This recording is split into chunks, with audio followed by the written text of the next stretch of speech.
Oke, terima kasih untuk waktu dan kesempatan. Mohon izin sebentar menyampaikan kesan dan pesan seperti itu Bapak Kabid. Saya mewakili rekan-rekan yang tercinta ya, om-om yang ganteng, tante-tante di sini. Om Swastiastu, Assalamualaikum, Namo Buddhaya, Shalom, salam kebajikan buat kita semua. Dalam kesempatan hari ini, malam ini yang sangat berbahagia seperti itu, saya mewakili rekan-rekan untuk mengucapkan terima kasih atas kedatangan Bapak yang luar biasa, Bapak Kabid Roda 4 IMI Bali. Ya, silakan.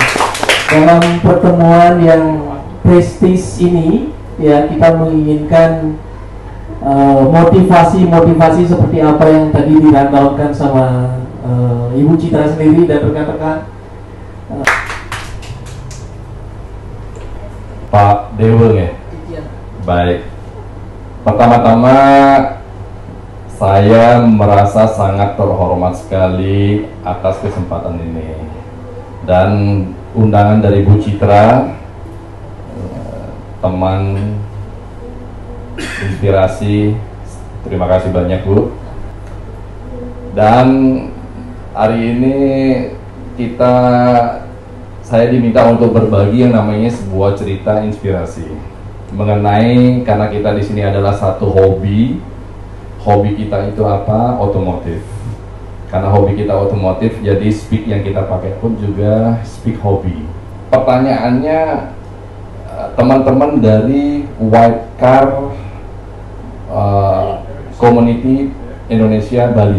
Pertanyaannya, kebetulan saya perkenalkan dulu, saya bermain otomotif mungkin sudah lebih dari 20 tahun.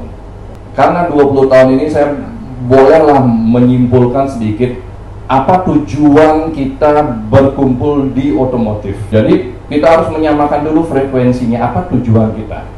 Kesimpulan saya, tujuannya macam-macam. Semua orang dari kita membawa visi misi sendiri. Karena visi misinya tidak sama, kita samakan dulu ini semuanya. Apa tujuannya? Karena kalau ini tidak sama, pasti akan ribut. Pengalaman saya, tujuannya adalah mencari teman. Mencari teman tujuannya adalah berbisnis. Bagi saya yang sudah 20 tahun di dunia ini, ternyata itu salah fatal. Kita di sini tidak mencari teman, kita di sini tidak mencari link. Tetapi teman-teman berkata bahwa kita di sini mencari teman, mencari link, mencari bisnis, dan ujung-ujungnya mencari uang. Pertanyaannya, apakah itu salah? Tidak ada yang salah. Tetapi bagi saya itu kurang tepat. Pengalaman dari sisi saya mengalaminya dalam organisasi hobi, menjalankan hobi dan saling memberikan kesenangan. Otomotif kesenangannya apa? Kesenangannya otomatis tidak bisa jauh dari dunia otomotif. Nah, sekarang pertanyaan, apakah tujuan-tujuan tadi adalah salah? Menurut saya tidak ada yang salah, akan tetapi kurang tepat. Kembali kepada komunitas tujuan. Karena kita di sini harus sadar, ini pengalaman ya, saya bicara pengalaman. Sekali lagi, kalau kita tujuannya berbisnis, kadang-kadang bisnis itu menjauh. Di otomotif ini tujuannya, tatkala kita punya tujuan menjalankan hobi dan membahagiakan orang lain, malahan rezeki itu semakin mendekat. Kalau kita sudah ada niatan udang di balik batu, menurut saya sendiri akan gampangnya terbaca. Bukalah topengmu ya. Kalau kita pakai topeng, karismatik kita kan tidak bisa keluar. Saya masuk organisasi di mana-mana, tujuan saya adalah dikritik dan disalahkan. Aneh ya, dikritik dan disalahkan. Karena apa? Kita harus sadar, siapa mau menjadi pemimpin di organisasi, dia hanya punya dua hal, dikritik dan disalahkan.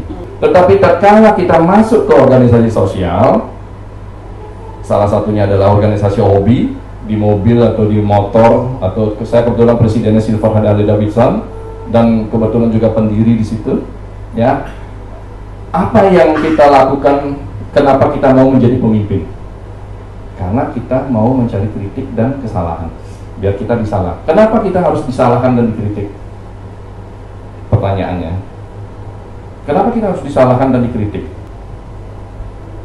Pertanyaannya adalah, kita harus tahu tujuan hidup kita apa. Menjadi dewasa itu caranya bagaimana? Apa itu dewasa? Dewasa adalah menerima segala sesuatu yang tidak kita mau. Menerima segala sesuatu yang tidak kita mau. Kritik mau nggak? Nggak mau. Disalahkan mau nggak? Nggak mau. Menerima segala sesuatu yang tidak kita mau. Menerima segala sesuatu yang tidak kita mau.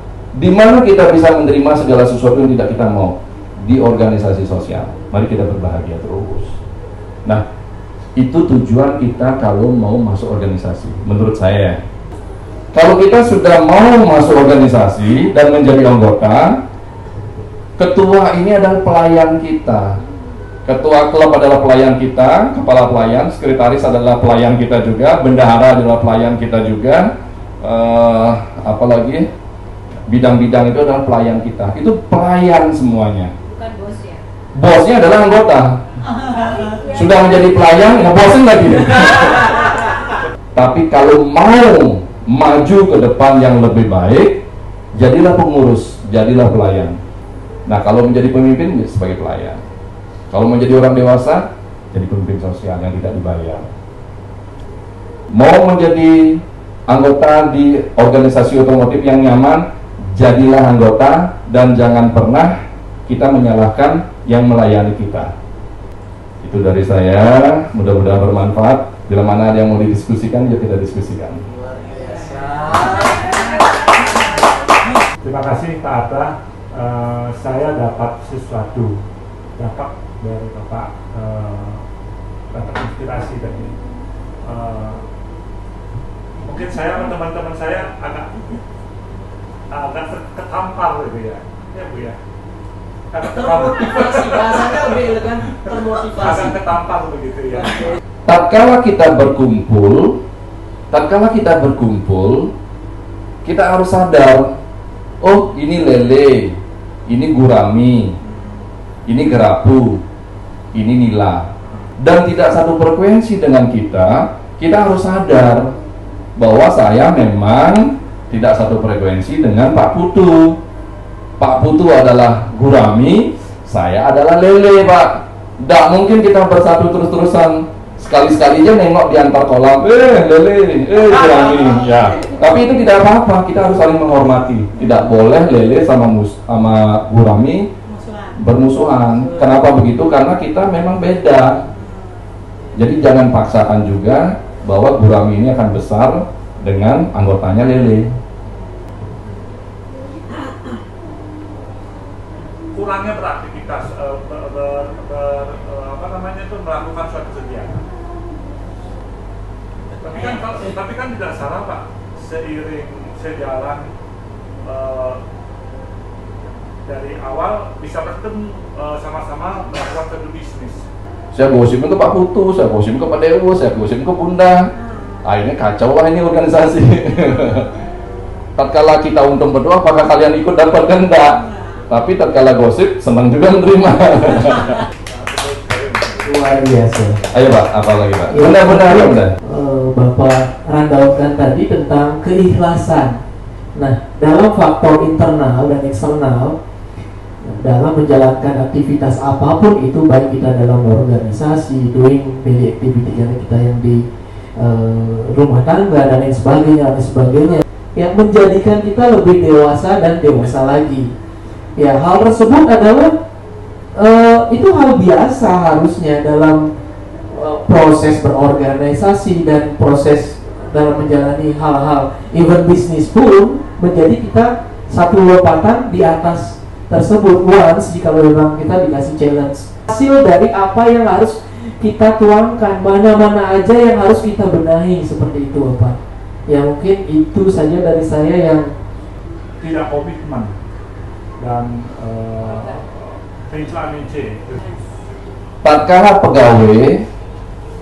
tatkala kita sebagai pegawai, Yang paling salah itu adalah atasan kita. Kalau leader kita salah, umpamanya, kita pun juga tidak boleh melakukan yang namanya sebuah penghakiman. Menurut saya ya. Sekarang di organisasi sosial ini bosnya siapa? Anggota kan? Anggota. Kalau organisasi tidak bergerak, yang disalahkan selalu siapa? Pemimpin. Sudah berkorban waktu, berkorban pikiran, dan berkorban uang sebagai pemimpin. Itu kira-kira yang betul. Jadi dari saya komunikasi aja. Luar biasa. Kalau di modifikasi sih masalah pasti ada ya. Satu dua itu pasti masalah beda pendapat, beda penjurian. Karena kan merasa mobilnya top bagus, banyak duit habis, tapi kalah masih kan karena melenceng dari regulasi. Hal yang paling mudah kita pelajari adalah tatkala kita membuat kesalahan. Ditanamkan hal yang paling mudah kita pelajari adalah tatkala kita membuat sebuah kesalahan dan kesalahan itu mau kita perbaiki. Selesai Pak. Apapun yang kita perbuat tatkala salah itu adalah anugerah dalam ajaran Batara Siwa. Jadi saya pikir tadi pelayanan pemimpin-pemimpin kita ini kan tidak merasa dirinya jadi pelayan Pak. Kalau pemimpin-pemimpin kita ini kan sering dikritik, tapi dia marah, berarti dia nggak merasa dari pelayan. Kita harus mau jujur, Pak Putu. Hal yang paling berat kita terima itu adalah tatkala kita dikritik. Berat, tapi kita mesti masuk ke organisasi-organisasi sosial sebagai pemimpin untuk belajar menerima kritikan. Belajar berkomunikasi. Jangan pernah kita menghakimi siapapun, tidak boleh. Jangan pernah kita menghakimi siapapun, karena kita belajar menerima kekurangan teman di sini. Gimana kita mengkomunikasikan segala sesuatunya. Ada orang yang melakukan yang namanya sebuah komunikasi dengan apa? Body language.